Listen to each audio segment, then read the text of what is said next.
Vous passez le temps à dire que Paul Biya, ce n'est pas à lui de faire ci, il n'est pas obligé d'être là, ce n'est pas lui qui est responsable de la décrépitude financière, ce n'est pas lui qui est responsable des détournements de fonds, ce n'est pas lui. S'il n'est responsable de rien, si on ne doit lui demander des comptes sur rien, ça signifie factuellement que il ne sert à rien, selon vos propres mots. Et s'il ne sert à rien, ça légitime à plus forte raison.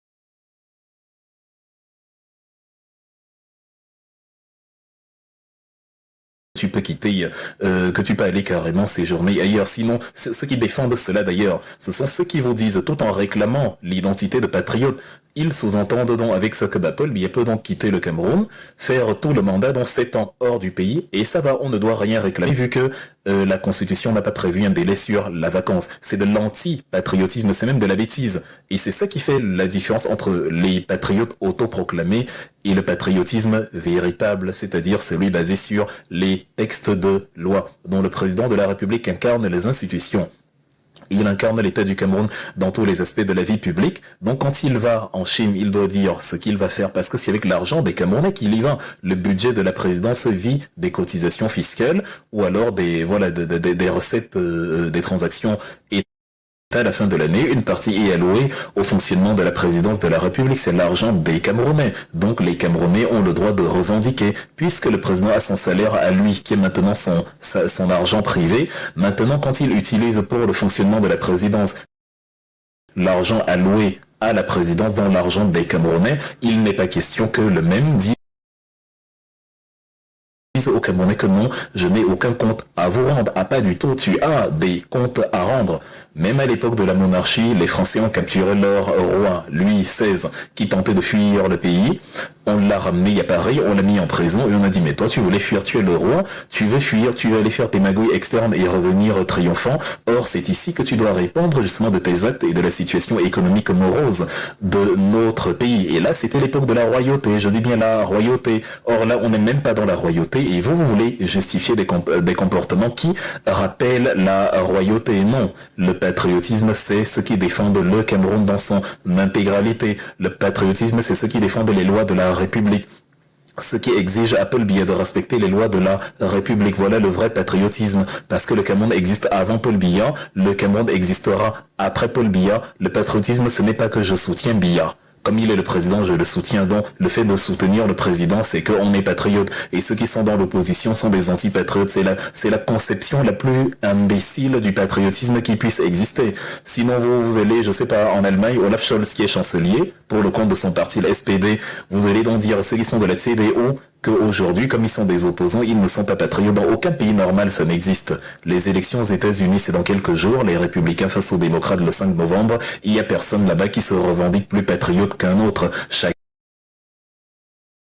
revendique qu'il il est meilleur pour mettre en avant les intérêts de l'Amérique, mais personne n'enlève à autrui, à son vis-à-vis, l'identité d'Américain, l'identité de patriote. Comment vient d'un État voyou, d'un État pervers, d'un État qui réprime et d'un État qui menace et qui complique la vie à ceux qui s'opposent à lui par conformisme et par volonté de vivre tranquillement et de ne pas être inquiétés, les gens ont commencé à défendre dans Paul Biya et en disant que c'est ça le patriotisme. Quand vous critiquez Paul Biya, vous n'aimez pas le Cameroun. Quand vous critiquez Paul Biya, on dit vous salissez l'image du Cameroun à l'étranger. Or, c'est Paul Biya qui, actuellement, se fait soigner à l'étranger. Et le fait qu'il se fait soigner à l'étranger est donc une façon pour lui de dire il n'y a pas des hôpitaux dans mon pays. Donc c'est Paul Biya qui dit qu'il n'y a pas d'hôpitaux au Cameroun, ce n'est pas non. Au Cameroun, ce n'est pas non. Beaucoup d'entre nous sont soignés au Cameroun quand ils y sont. Maurice Kamto, par exemple, est avec vous là-bas au Cameroun. Même Joshua Oshie est avec vous là-bas au Cameroun. Même Jean de Dieu Momo, il est avec vous là-bas au Cameroun. Donc même les clones de la plus haute pitrerie sont avec vous là-bas au Cameroun. Le seul qui montre aux Occidentaux que il n'y a pas d'hôpital au Cameroun, c'est Paul Biya, parce qu'il est le président, il a donc les moyens de doter son pays d'une infrastructure de qualité, mais il ne le fait pas, il se fait soigner à Genève, et ils vont envoler, il y a ceux qui disent sur Facebook, sur TikTok, qu'il n'y a pas d'hôpitaux au Cameroun. S'il y avait des hôpitaux au Cameroun, qui plus est des hôpitaux de référence, la référence au Cameroun, c'est le président de la République. Il prêcherait donc par l'exemple, il se ferait soigner au Cameroun. Donc ce n'est pas ça le patriotisme, et aujourd'hui, dans notre conférence du jour, nous allons entrer en détail sur ces questions de patriotisme et nous allons définir ce qu'est le patriotisme véritable. Ce n'est en tout cas pas le fait de soutenir Paul Biya et parfois par les liens du village en disant voilà. Je suis voilà nous la première personne du pluriel qui justement entérine le tribalisme n'est pas ça le patriotisme, pas du tout pas du tout dans la discussion sur les absences de Paul Biya, elle est totalement factuelle, elle est totalement fondée, et si vous êtes content à supposer qu'il rentre véritablement demain, j'espère pour lui, et j'espère qu'il sera debout, et j'espère que la CRTV ne va pas montrer le ciel quand il va descendre de l'avion, à supposer qu'il rentre dans demain, si vous êtes content qu'il rentre, vous devez en fait demander pardon à ceux qui ont demandé depuis qu'il rentre, parce que ceux-là ont passé 2 mois à vous dire que ce n'est pas normal. Ce n'est pas parce que Paul Biya fait ça depuis que ça veut dire que c'est normal, car votre argumentaire repose souvent sur le fait que mais il a toujours fait ça, et souvent il revient, il nous montre qu'il a envie, il revient plus vivant que jamais, à notre tapounet est de retour. Donc si vous avez votre enfant à la maison que le voisin tabasse et dont le voisin arrache le goûter tous les jours, vous allez déduire que c'est une bonne chose vu que le voisin fait ça depuis la nuit des temps. Vous allez dire comment le voisin a l'habitude d'arracher le goûter de mon fils. Qui vous a dit que la permanence d'un crime légitime le crime? Ce n'est pas parce que le voisin agresse votre enfant ou viole votre femme que c'est très bien qu'il le fasse tout le temps. Non, pas du tout. La fréquence d'un délire, c'est juste un délire fréquent. La fréquence d'un délire ne transforme pas le délire en vertu. Absolument pas. Donc depuis qu'il fait ça, c'est en violation des textes fondamentaux de la loi fondamentale qui dit que c'est la capitale, le siège des institutions, sans compter le marasme financier que cela entraîne. Vous avez beau crier comme des je ne sais quoi, vous nous écrivez, il y a nous qui sommes dans la diaspora tout le temps pour demander 500, 200, etc. Et je ne veux pas vous montrer ma messagerie, je veux pas vous montrer la messagerie des autres qui sont ici. Il est établi que nous, en diaspora, on a les mêmes problèmes que vous. La vie n'est pas rose, elle n'est rose pour personne. Mais il est établi que les messageries de nous qui sommes dans la diaspora sont jonchées de demandes d'argent, comme s'il y avait un arbre, l'arbre argent. En Europe, en France, en Allemagne, aux États-Unis, qui fait que quand tu arrives ici, ça coule à flot et tu peux l'envoyer au pays tous azimuts. Donc, vous êtes justement dans ce paradigme-là où vous manquez de tout, parce que, c'est l'une des raisons, parce que l'argent public sert aux caprices, aux desiderata d'un individu et de sa famille, dans les soins de santé à Genève, dans les sacs à main de Chantal, dans les t-shirts de Brenda, dans les séjours à l'hôtel intercontinental, dans la location de l'avion, dans la location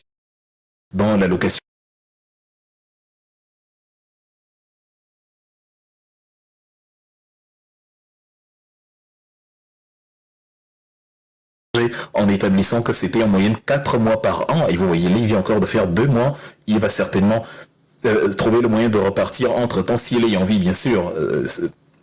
Et encore que c'est la diaspora qui l'avait calmé, il y a un pays qui l'avait confiné au pays, mais voilà, 4 mois par an à l'étranger en moyenne, et ça conduit à une situation où de l'argent énormément disparaît des caisses publiques. On évaluait justement un séjour à l'intercontinental à 25 millions de francs CFA toutes les 24 heures, dont plus d'1 million de francs CFA que Paul Biya dépense par heure. Imaginez quelqu'un qui dépense 1 million de francs par heure, c'est terrible ce que les 1 million de francs auraient pu faire. Quand vous vous repliez sur la diaspora à qui vous demandez un soutien pour votre activité, votre entreprise dans tel ou tel domaine, pourtant il y a un homme qui claque 1 million de vos francs par heure et qui aurait largement subventionné vos entreprises, et il le fait depuis 1982 à hauteur de 4 mois par an. Donc pendant 4 mois par an, quelqu'un dépense 1 million par heure. Ça fait combien après 4 mois? Et ça fait combien après 4 mois fois 42? Voilà dans l'origine du malheur dans lequel vous êtes aujourd'hui. Et quand on vous présente cela, si encore vous qui venez et qui accusez des tribus, des ethnies, les Topori ont fait ceci, les anglophones ceci, les Bamileke ceci, les machins ceci, c'est-à-dire vous tribalisez le discours politique pour occulter justement une revendication de fond. C'est cette perversion-là que nous allons abolir ce soir dans notre longue veillée que nous allons organiser, que nous sommes en train d'organiser. Et voilà, ce rappel introductif était important pour vous rappeler que ceux qui disent à Paul Biya rentre à la maison n'auront pas honte parce que Paul Biya est revenu au Cameroun. Ça, c'est vos fantasmes. Si Paul Biya revient, ça confirme que leur revendication justement était légitime. C'est-à-dire, on ne peut pas dire à un président qui est hors du pays depuis 2 mois ne rentre pas. La logique, c'est rentre. Si en même temps dit ne rentre pas, on gère le pays, vous allez dire comment il y a une constitution, attendez que Paul Biya le mandat finisse, ne prenez pas le pouvoir par la force, etc., etc. Quand on dit alors à Paul Biya de rentrer, pour nous prouver qu'il est en vie, pour nous prouver qu'il est valide, pour nous prouver qu'il n'y a pas vacances, c'est encore vous qui venez chipoter dessus. Donc le vrai problème justement, il est à ce niveau-là, de manière introductive, il est important de préciser. Le vrai problème, il est à ce niveau-là. Et sur la mort ou la vie de Paul Biya, la validité de Paul Biya, est-ce qu'il peut encore conduire le Cameroun vers l'émergence à laquelle il a fait allusion?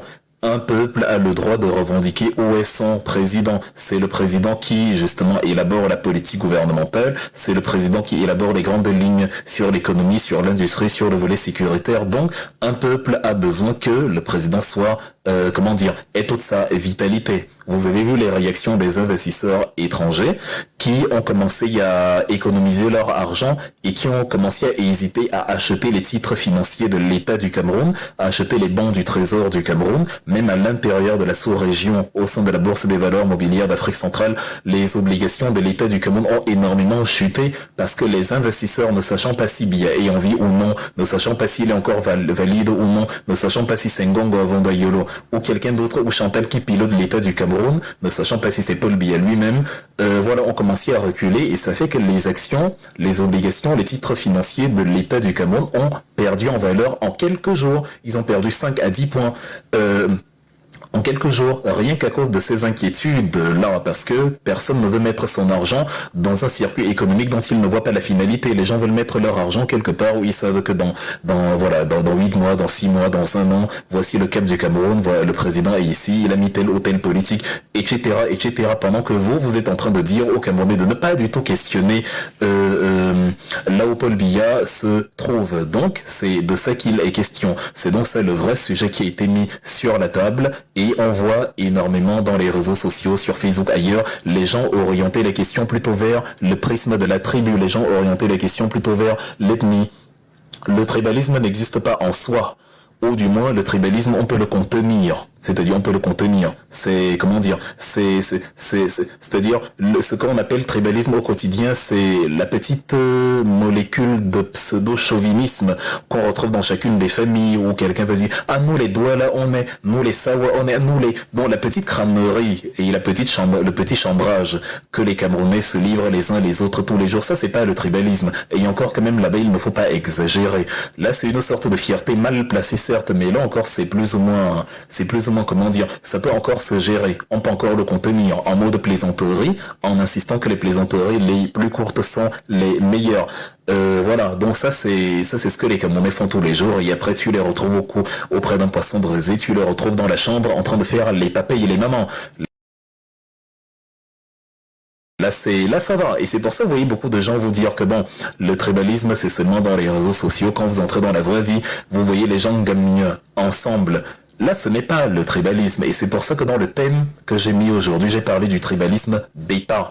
Là-bas, c'est un autre level. Là-bas, c'est totalement autre chose. Là-bas, c'est une perfidie réelle. Là-bas, c'est un cannibalisme réel. Là-bas, c'est une cruauté, une barbarie réelle qui existe et qui crée énormément de dégâts et qui tient ses sources depuis l'époque coloniale. Ce tribalisme-là, lui, il est vrai. Il est très dangereux. Il est violent. Il est farouche. Il est barbare. Parce que il concerne le pouvoir ou il concerne plus exactement la mangeoire dans laquelle vous retrouvez principalement les biéistes. Et eux, ne voulant pas perdre le pouvoir, instrumentalisent donc le volet tribal, et c'est ce qui nous donne le tribalisme d'État auquel je fais allusion actuellement. Donc, c'est pour ça que quand tu vas écrire sur Facebook ou Paul Biya, il y a des gens qui te répondent « Bamileke ne sera jamais président ». La question que tu as posée n'a pourtant rien à voir avec l'ethnie. La question que tu as posée se base sur la disposition constitutionnelle qui consacre la capitale Yaoundé comme Khartoum, le siège des institutions. Et qui dit donc cette constitution, qui dit à Paul Biya, tu n'as pas le droit d'être hors du Cameroun pendant autant de temps si ton séjour n'est pas justifié. Tu n'as pas le droit de parler d'hôpitaux de référence si toi tu ne te fais pas soigner là-bas. Si toi on te voit à chaque fois que tu es malade, tu es à l'étranger, tu n'as pas le droit de, de refuser aux Camerounais les privilèges dont toi tu jouis. Si tu sais ce qui est bon pour Brenda, pour Junior, tu les mets dans de grands hôtels, tu les mets dans un cadre luxueux, tu les mets dans de bons hôpitaux, ils ont énormément d'argent de poche tout en ne travaillant pas. Normalement, ça veut dire que tu sais ce qui est bien pour les enfants, pour la génération à venir. Tu es donc tenu aussi de garantir aux Camerounais les mêmes facilités quotidiennes. Et voilà, ça n'a rien à voir avec l'ethnie, ça n'a rien à voir avec la tribu, ça n'a rien à voir avec les origines. Mais vous voyez, les origines, mais vous est posée sur la table dans l'État du Cameroun. Les gens vous disent un Bamileke ne sera jamais président.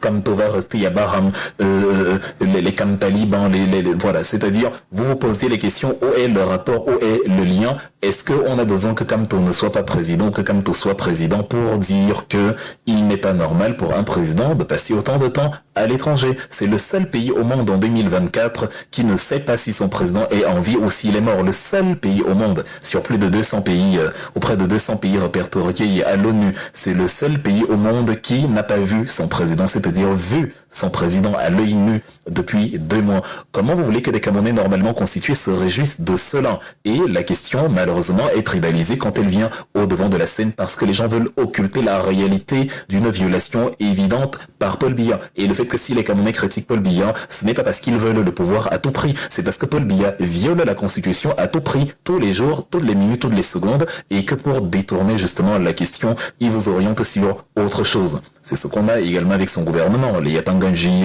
les Vodayolo, les Ngongo, des gens qui violent les textes que les Camerounais ont pourtant approuvés en tant que loi fondamentale. Et quand vous voulez construire ce Cameroun de demain, les mêmes qui vous parlent d'émergence, c'est-à-dire imaginez, Yatanganji viole la loi de 2012 sur le fonctionnement des LECAM qui dit que les LECAM doivent rester séparés du pouvoir exécutif. Vous venez, vous êtes Camerounais et vous dites « Attends, je viens de violer la loi, l'article 5 de la loi du fonctionnement des LECAM, la loi de 2012. » Quelqu'un qui vous parle pourtant d'émergence en 2035, au lieu de se réjouir que vous, son compatriote, vous avez questionné le mépris d'une loi parce que vous voulez que désormais pour vos enfants, pour nos enfants qui vont naître, on ait un Cameroun qui respecte les lois. Au lieu de se réjouir, donc vous participez de cette construction nationale, lui il vient, il tribalise le débat. Et le même vous dit dans la même phrase que laissez Paul Biya va nous conduire à l'émergence en 2035. Est-ce qu'on va arriver à l'émergence en 2035 ou à l'émergence même un jour si quelqu'un méprise autant les textes de loi et si on n'a même pas la possibilité de s'indigner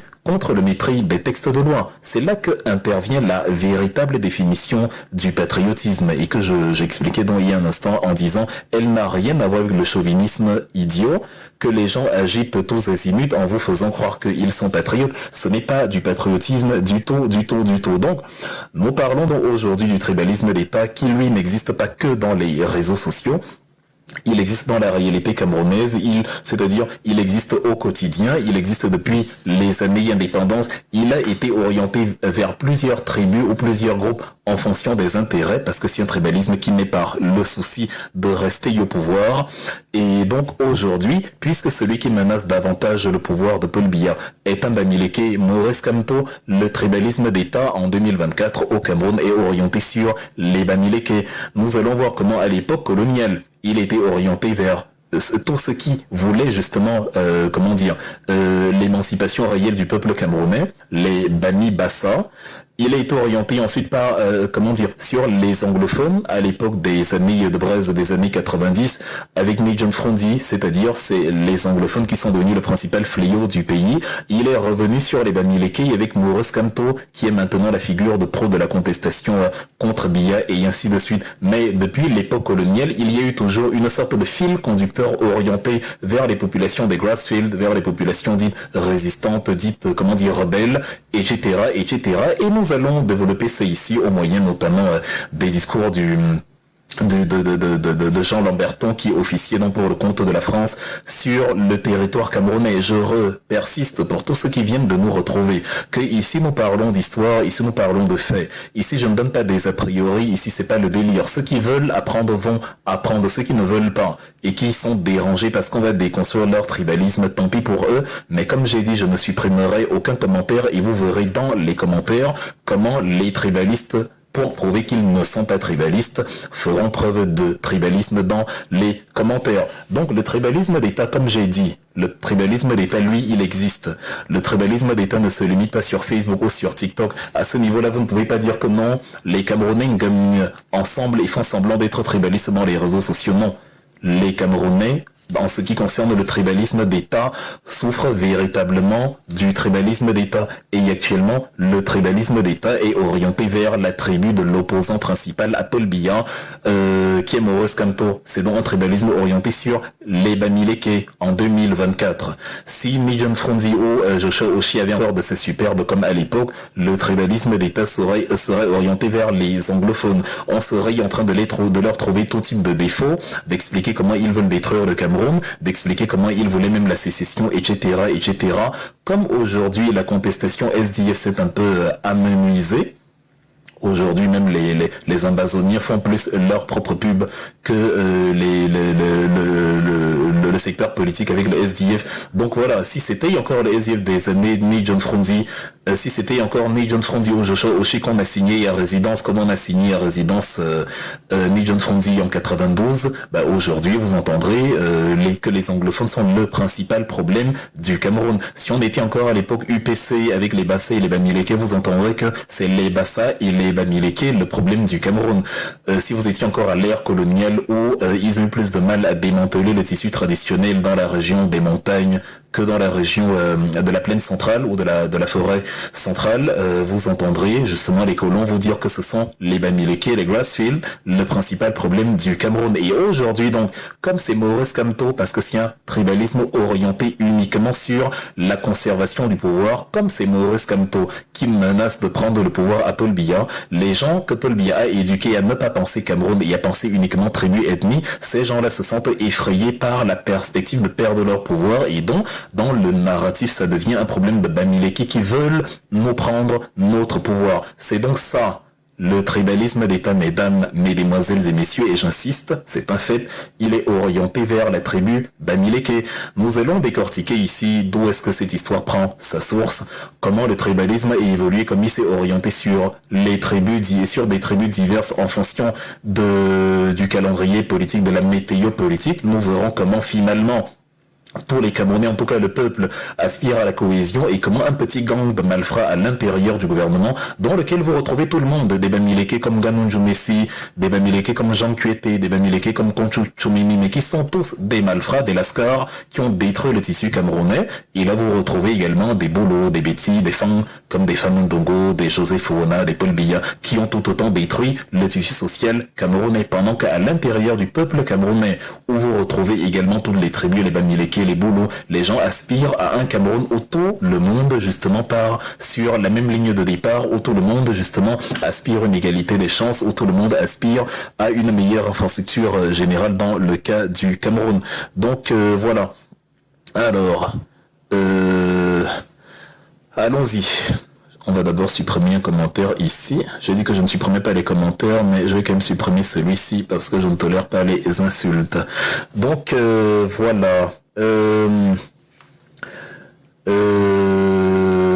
Donc, comme je disais, donc nous allons interroger ces causes-là et nous allons voir comment, voilà, le tribalisme était dirigé vers les tribus en fonction des desiderata et de la météo du calendrier politique. Partagez à nouveau ce live s'il vous plaît. Comme je ne lis pas les commentaires, je n'aimerais pas que après il y ait des problèmes de son, donc faites le maximum de tapotage ou envoyez vos roses, vos cadeaux, tous les instruments qui permettent un live d'être contenu. Nous n'en étions qu'à l'introduction de l'introduction. Là maintenant, nous allons pouvoir démarrer sur le volet histoire du Cameroun et voir un peu les tenants et les aboutissants de notre situation actuelle. Le tribalisme d'État, je le répète encore, en 2024 est orienté sur les Bamileke. Je ne dis pas que les Boulos sont méchants et détestent les Bamileke, non. Je dis le tribalisme d'État, c'est-à-dire l'élite au pouvoir, à l'intérieur de laquelle vous trouvez les Boulos, les Bamileke, les Etones, les Ewondo, les Topuri, les Mundang, tout ce que vous voulez.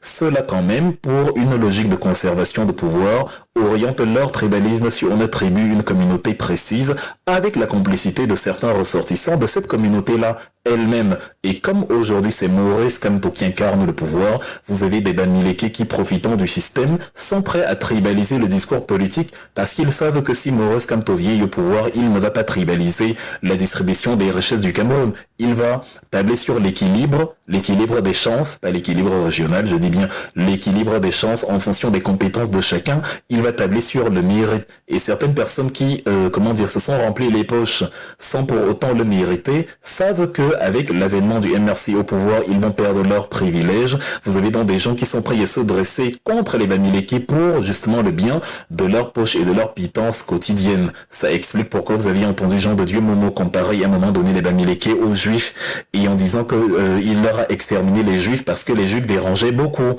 Une manière de dire.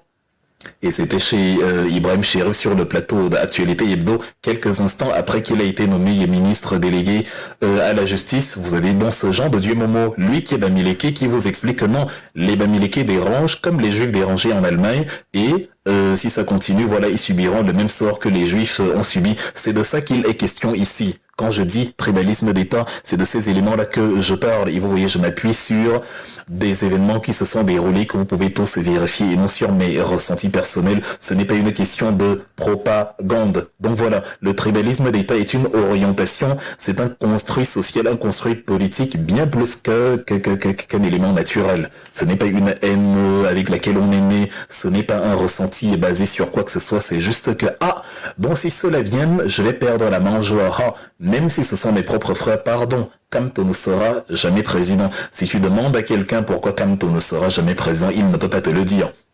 C'est-à-dire, selon les lois du Cameroun, Kamto a toute la légitimité d'être candidat, d'être président, d'être ce qu'il veut.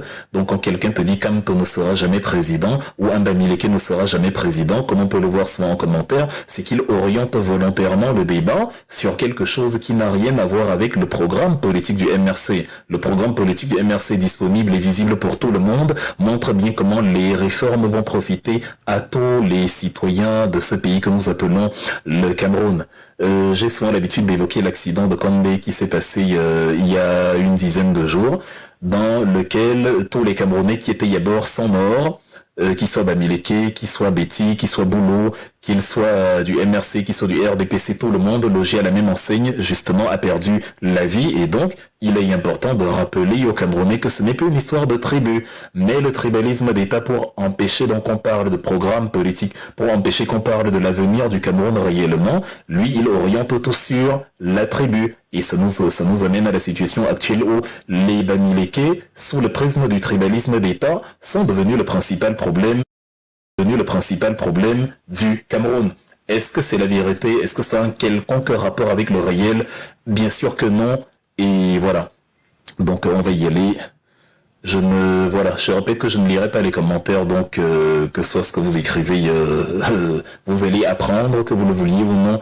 Je suis tombé tout à l'heure furtivement sur quelqu'un qui insultait, ça j'ai enlevé, on n'insulte pas sur mon propre panel, si vous pouvez délirer autant que vous voulez, mais vous allez apprendre. Comme j'ai dit, je n'en étais qu'à l'introduction. Les plus malins prendront un stylo et ils relèveront parce qu'on va apprendre énormément de choses. Je pense qu'on n'avait même pas idée de tout ce que nous allons apprendre dans un instant.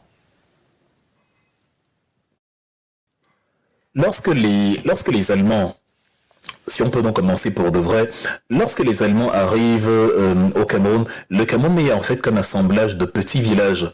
Lorsque le traité germano-douala est signé le 12 juillet 1984, si on ensemble de petits villages, moins d'une dizaine de villages, on parle même de 8 villages qui sont dans l'agglomération immédiate, en tout cas dans la proximité immédiate de la côte.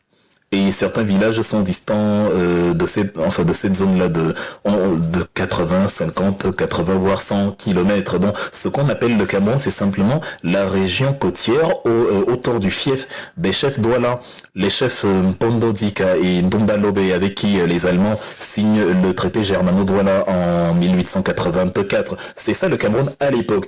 Et les Allemands vont peu à peu faire reculer ce qu'ils vont trouver là. Et ils vont s'emparer des côtes. Ils vont exécuter les contestataires, parmi lesquels Martin-Paul Samba et Douala Mangabel. Et vous voyez bien, Martin-Paul Samba n'est pas Bamileke, Douala Mangabel n'est pas Bamileke. Le colon a d'abord exterminé, le colon a commencé à exterminer tous les résistants.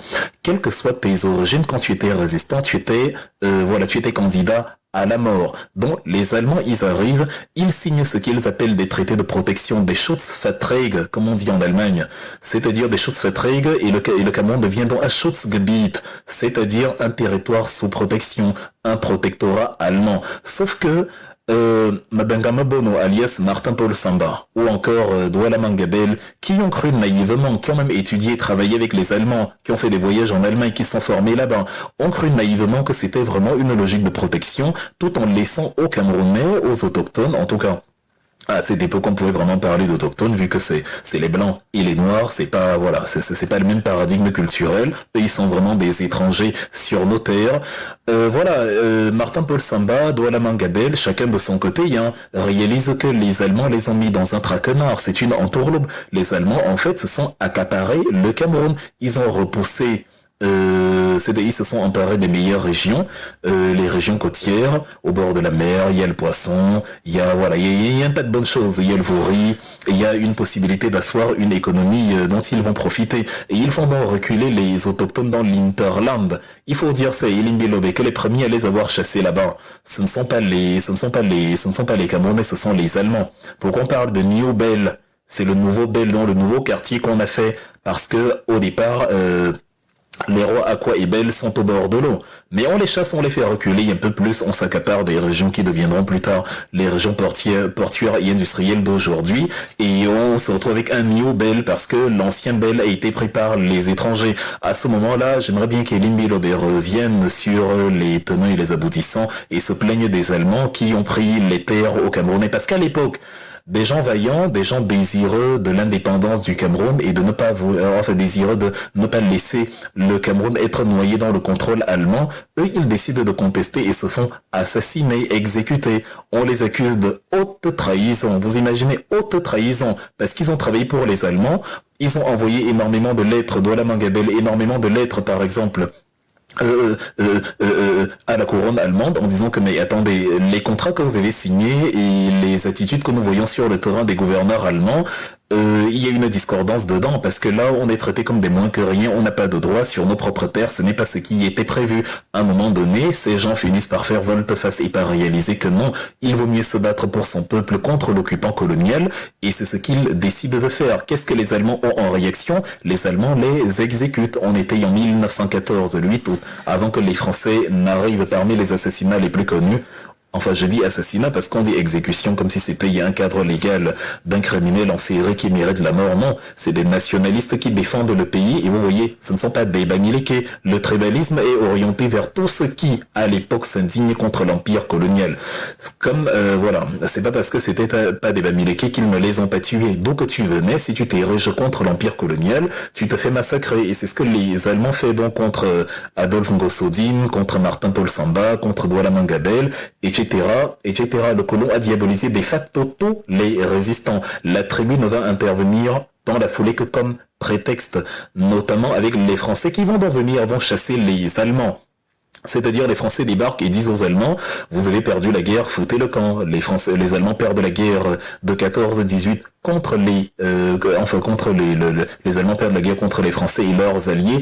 Et donc les Français arrivent dans le traité de Versailles, créent la Société des Nations, la SDN, l'ancêtre de l'ONU, et la Société des Nations donne justement cette région qu'on appelle Cameroun qui s'est considérablement agrandie qui va considérablement s'agrandir aussi, qui va beaucoup évoluer. Mais en tout cas, cette région-là qu'on appelle Cameroun, si vous voulez, dans la SDN la confère, la confie, il y a deux puissances que sont la Grande-Bretagne et la France dans ce qu'on appelle le condominium. Le condominium signifie que deux pays dirigent, exercent le contrôle sur une région dont se partage la région en deux. La France avait la plus grande partie, l'Angleterre avait une partie moindre.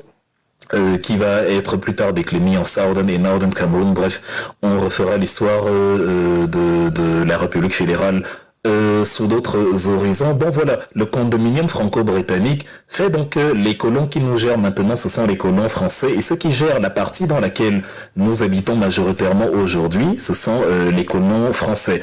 Et ce sont ces colons-là qui, de fort belle manière, vont instaurer le construit tribaliste en l'orientant sur les Bamileke. C'est-à-dire, ils vont stipuler que les Bamileke sont moins dociles, ils sont plus enclins à leur tradition, et voilà, ils parviennent pour beaucoup à exister économiquement malgré qu'on les ait privés du pouvoir politique. Je répète, ce sont les colons qui au départ fabriquent le construit colonial et qui orientent l'attention sur les Bamileke, c'est-à-dire c'est eux qui décident un matin que le problème du Cameroun ce sont les Bamileke. Je vais vous faire part tout à l'heure des grandes lignes de monsieur Jean Lamberton.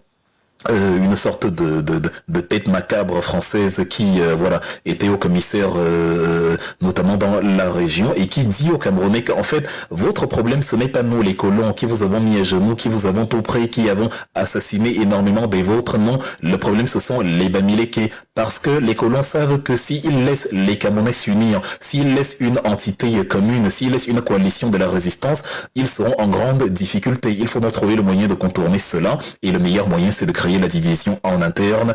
Et comment créer la division? Le bouc émissaire est vite trouvé. Il réside justement dans la partie du Cameroun qui a le moins facilement accepté la colonisation, à savoir les chefferies Bamileke, les Bamileke qui, en s'implantant ailleurs dans le Cameroun, auraient soi-disant appris à d'autres Camerounais la résistance. La France n'aime donc pas ça, le colon n'aime donc pas ça, et donc le colon va construire énormément. C'est tout un travail, c'est pas un truc qui a duré 2 jours. Vos attitudes d'aujourd'hui, vos agitations dans les commentaires, vos mièvreries sur Facebook, sur TikTok, prennent leurs racines dans ce que vos parents vous ont appris, qui eux-mêmes ont appris cela de leurs parents, qui eux-mêmes ont appris cela des colons qui étaient sur nos terres et qui ont créé les bons noirs et les mauvais noirs. Un peu comme on va crier, on va dire aux Antillais que ce sont les Africains qui vous ont vendu, donc il faut détester les Africains parce que vous n'êtes même pas Africain. Et tu vas voir un Antillais te dit moi je suis pas Africain, hein. Or on remonte à quelques générations, il vient du Cameroun, il vient du Mali, il vient du Ghana, il vient du Borno, il vient il vient de l'Afrique du Sud, il vient du Zimbabwe, etc. On crée donc ce construit, cette inimitié artificielle pour amener un peuple à détester un autre, et c'est de là que ça intervient. Donc les Français vont faire ce que les Allemands ont fait, mais en pire. Les Français vont venir et dire non, ce sont les Bamileke, ce n'est pas nous, ce sont les Bamileke le problème. Le colonel Lamberton va donc dire le Cameroun s'engage, c'était en mars 1960, on venait à peine d'être indépendant. Au lieu qu'il nous laisse tranquille et qu'il nous laisse construire un Cameroun uni, un Cameroun commun, Monsieur Jean Lamberton dit aux Camerounais que non, ne jubilez pas trop vite, vous n'êtes pas un peuple. Il y a un caillot dans la chaussure, il y a quelque chose qui dérange en votre sein. Et il dit donc, dans ses écrits de mars 1960, le Cameroun s'engage vers l'indépendance avec un caillot dans la chaussure. Ce caillot, c'est la présence d'une minorité ethnique que sont les Bamileke. C'est le franc. C'est-à-dire, ce sont les Français qui, en ayant accepté soi-disant notre indépendance, au lieu de nous laisser tranquilles, c'est eux qui viennent encore semer la zizanie à ce moment-là où on veut construire dans ce Cameroun qui va faire, dans le sillage des pays qui accèdent à leur indépendance dans la même période, des pays comme le Maroc, la Tunisie, et qui deviendront plus tard des pays, plus qu'émergents. Aujourd'hui, ce sont des pays semi-développés, pendant que nous, on aspire justement à un construit social solide. Sur les mêmes bases, la France vient dans le sillage des pays qui accèdent à leur indépendance dans la même période, des pays comme le Maroc, la Tunisie, et qui deviendront plus tard des pays, plus qu'émergents. Aujourd'hui, ce sont des pays semi-développés, pendant que nous, on aspire justement à un construit social solide. Sur les mêmes bases, La France vient laisser, elle, un caillou dans la chaussure. C'est la France le caillou dans la chaussure, mais la France désigne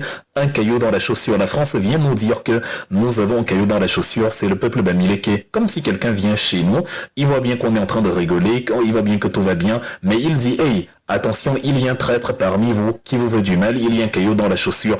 Or, quand on regarde l'histoire contemporaine, on voit que c'est plutôt celui qui vient nous prévenir, soi-disant. C'est plutôt lui qui nous a mis, justement, dans ce marasme-là, qui a éliminé les nôtres, qui a injecté le napalm, qui a exécuté nos frères, qui a canardé, incendié des villages, exécuté, violé des femmes, etc., etc. Mais c'est lui qui vient, on a inculqué dans l'esprit des gens, c'est le aide-moi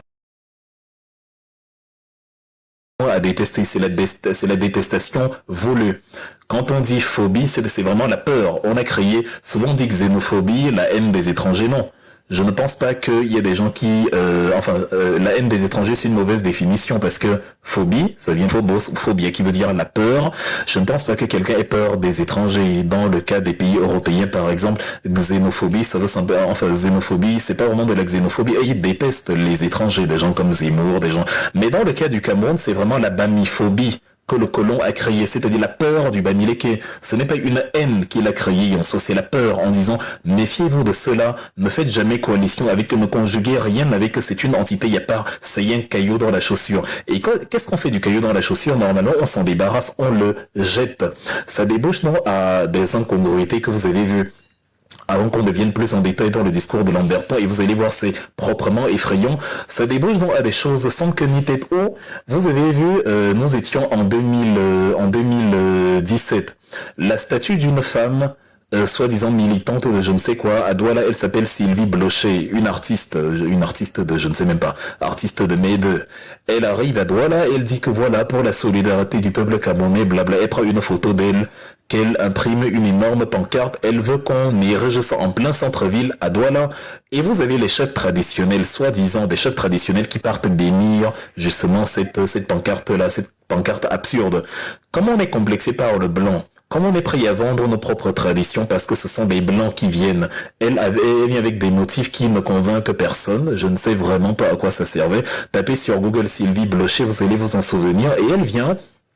Elle présente ça, là, vous voyez, des chefs qui viennent avec leurs éventails, qui viennent bénir, qui viennent dire oui, la fraternité, l'amitié. Les mêmes chefs, quand André Blaise a voulu ériger la statue de John Gofoncha, ils n'ont pas voulu de la statue de John Gofoncha, qui lui est camerounais. Ils ont demandé qu'ils aillent faire ça là-bas, dans la région anglophone ou à l'ouest, si affinité. La police est venue et a démantelé la statue que André Blaise avait placée pour John Gofoncha. Nous étions le 27 décembre 2016. Bon, la détestation, ce que dans le colon nous a appris, ce que le colon nous a mis, ce que le colon nous a mis en tête, de détester l'autre et de l'aimer lui, le colon, alors que c'est lui qui nous fait du mal. C'est donc ce qui s'est matérialisé sous vos yeux. Je vous ai dit que nous allons parler énormément de faits aujourd'hui. Ceux qui insultent en commentaire peuvent insulter, je ne m'encombre pas de ça, les faits sont clairs. Le 27 décembre 2016, et ça m'a vient avec la statue de John Gofoncha. Les gens de Douala, les frères des Limbilob et les autochtones refusent. Ils disent que non, on ne veut pas. La police vient, elle intervient, elle démantèle la statue de John Gofoncha. Et quel est l'argument énoncé? On n'a pas demandé la permission aux autorités, on a pu l'aval, et en plus, pourquoi c'est pas un autochtone qu'on va mettre ici? Est-ce que la zone anglophone est finie? Est-ce qu'il n'y a pas d'endroit là-bas pour mettre la statue de John Gofoncha, etc. John Gofoncha n'est pas un saint, c'est pas une figure, c'est pas Omniobe ou Félix Moumier ou Cindy Afana ou Ernest Wangé, non, mais c'est quand même une grande figure de l'histoire du Cameroun, et si je dois choisir, mais facilement, et je n'hésite pas une seconde, c'est évidemment la statue de John Gofoncha que je mène n'importe où au Cameroun, plutôt que la statue d'une femme que personne ne connaît ni en France ni nulle part dans le monde, Sylvie Blocher, et qui est carrément bénie par les chefs traditionnels, dont nous sommes habités, même nos chefs soi-disant traditionnels, par une facilité à détester notre frère et à aimer le colon, et c'est exactement ce que le colon voulait. Les mêmes qui vont par exemple m'insulter en commentaire ou qui vont insulter, qui vont proférer des insultes en commentaire, les mêmes, si c'est un Européen ou s'ils sont en Occident, vont réclamer l'amour, vont être doux, vont être dociles par complexe colonial, par haine apprise, par imbécilité enseignée. Donc c'est pour ça qu'il est important de faire ce travail historique, et je prenais ces trois exemples pour que vous voyez Que quand on dit voilà le tribalisme d'État ou la haine de l'autre, c'est simplement l'observation de notre quotidien. Et maintenant, on peut justement revenir aux sources de tout cela. Quand je parle par exemple du colonel Lamberton, qui nous apprend à détester les nôtres, à aimer les autres, au point où on perd même la tête, on ne sait même plus ce qu'on veut exactement. Le même, et ça m'avait démantelé la statue du général Leclerc. C'est-à-dire, on l'a mis en prison plusieurs fois parce que il a démantelé la statue du général Leclerc. Et ça m'estime que Leclerc est venu, il a pris des gens au Cameroun qui sont allés mourir pour la France en 1940. Le colonel Philippe Leclerc de Haute-Cloque, autoproclamé général, au point où vous avez des lycées qui ont son nom actuellement au Cameroun. Et ça m'estime que ce n'est pas pertinent. Voilà un colon qui vient, il nous amène dans les guerres tribales européennes, là où les Européens ont leurs problèmes entre eux, et les Européens ont leurs petits conflits de voisinage, leurs conflits ethnico-tribaux. Ça les regarde, mais Leclerc vient nous prendre, on part mourir pour lui, à Marseille, à Toulon, à Bir, à Caïm, partout, on part mourir pour la France. Maintenant, quand les troupes qu'on a amenées défendre la France, quand elles revendiquent leur salaire après, les Français les assassinent, les Français les fusillent massivement, comme ce fut le cas à Tiaroy au Sénégal en 1944, et donc Issama André Blaise estime que ça n'a pas de sens que le même Leclerc soit célébré au Cameroun. Il faut que ce soit des Omniobé, d'Ernest Wandier qu'on va célébrer au Cameroun. Il arrache dans la tête de Leclerc qui est Douala dans les beaux quartiers et en plus, plusieurs fois il se retrouve en prison. Destruction de biens publics, madre mia. Dont la tête du général Leclerc est un bien public au Cameroun. Un colon dont la tête d'Adolf Hitler est un bien public à Berlin. Vous voyez dans là où la perfidie et le tribalisme d'État nous entraînent. Nous aimons énormément le bourreau. Quand c'est le colon, on dit c'est les biens publics et on enferme celui qui a enlevé. Mais quand c'est notre frère camerounais, on dit que non, il n'est pas autochtone de la région, il fait quoi là? Bon, je peux donc poser les questions. Est-ce que Philippe Leclerc de Haute-Cloque est né à Bonapriso? Est-ce qu'il est né à Bonanjo? Est-ce qu'il a une ascendance quelconque qui vient du Cameroun? Pas du tout. Mais d'où vient la facilité donc des Camerounais à accepter que la statue de Leclerc, qui nous a entraînés à la mort en 1940, soit érigée en plein centre-ville de la plus grande ville du pays, Douala, pendant que justement on a nos frères dont on refuse qu'ils soient justement présents là.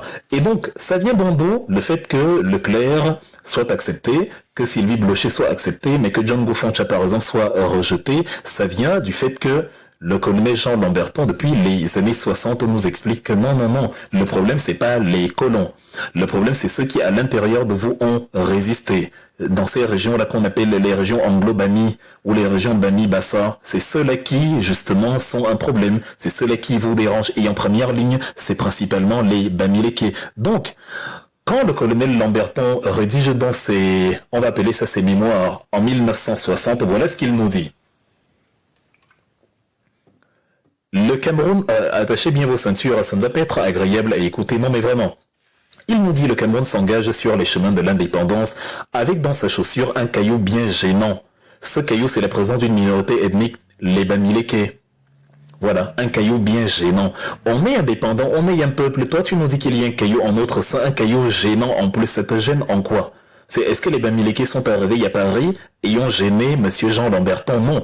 C'est lui qui est venu au Cameroun, personne ne l'a invité, c'est lui qui est venu là. C'est lui qui est venu administrer le Cameroun, lui et sa bande. C'est eux qui ont pris le Cameroun et ont exercé un condominium avec la Grande-Bretagne et qui nous ont mis sous tutelle. C'est eux qui nous ont mis privés de liberté. On dit le Cameroun n'a jamais été colonisé, c'est du blabla. Appelez ça comme vous voulez. Dans la pratique, c'était de la colonisation. Vous parlez français, vous avez des noms français, votre système éducatif est français, c'est les maisons d'édition françaises.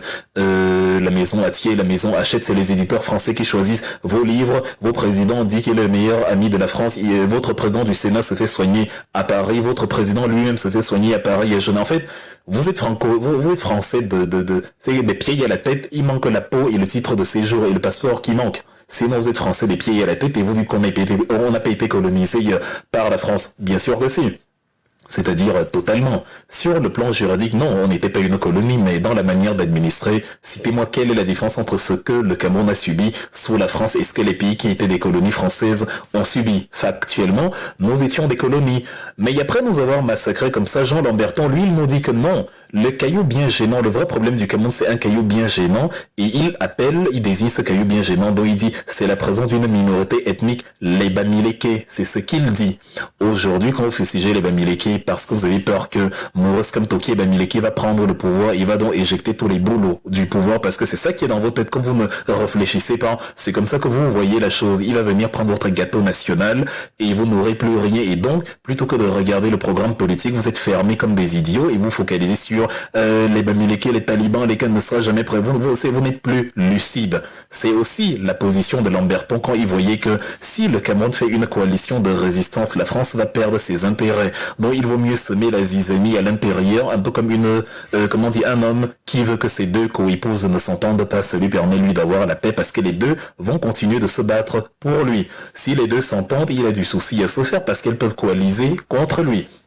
Donc c'est ce que Lamberton nous dit, et on est en mars 1960.